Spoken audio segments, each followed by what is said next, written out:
पूर्ण मंडपाचं काम माझ्याकडेच होतं आणि सौ नवनीत राणा यांच्या प्रचाराचं बूट टाकलेलं होतं।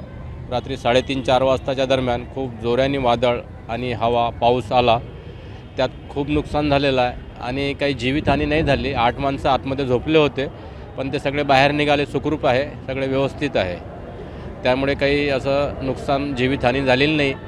पण बाकी मंडप डेकोरेशनचं खूप नुकसान झालं, लाईट फुटले, पंखे तुटले, कूलर साऊंड सिस्टीम तुटली, असं नुकसान झालेलं आहे। बाकी आता पाऊस सोडणं चालू आहे, साफसफाई चालू आहे आणि 2 दिवसात पूर्ण बांधून पुन्हा तयार करून देऊ आम्ही। महाराष्ट्रातील सर्व बातम्यांचे विश्वासार्ह व्यासपीठ,